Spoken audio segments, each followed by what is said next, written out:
আমরা মোটামুটি সবাই জানি বিয়ের সিজন স্টার্ট হয়ে গেছে। বিয়ের সিজনে অনেকেই আছো যারা মেকআপ আর্টিস্ট বুক না করে নিজেরাই সেজে নাও।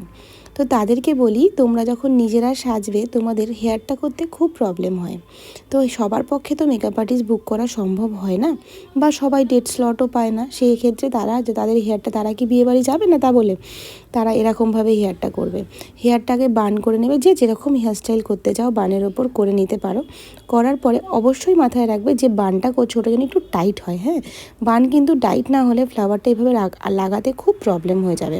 জুঁই ফুলের মালার দুপাশে দুটো কাঠ সুন্দর করে আমি যেরকমভাবে দেখালাম ওরমভাবে আটকে নেবে। আটকে নেওয়ার পরে কাঠটাকে এরকমভাবে মাথায় গিট্টি বেঁধে দেবে। বাঁধার পরে এরকম কাটা দিয়ে যেগুলোকে ইউপিন বলা হয়, কাটা দিয়ে এরকমভাবে তোমরা সেট করে দেবে। সেট করে পুরোটা দেওয়ার পরে দেখবে যে যে জায়গাটা কাট দেখা যাচ্ছে, মানে মাথার মিডিল পোর্শনটা, ওই জায়গাটাকে আস্তে করে একটা ক্লিপ লাগিয়ে দেবে। ওই জায়গাটাতে ক্লিপ লাগানোর পরে এবার ফুলগুলোকে এরকমভাবে টেনে ওখানটাতে আবার একটা ইউপিন সেট করে দেবে, যাতে ওই কারের জায়গাটা দেখা না যায়।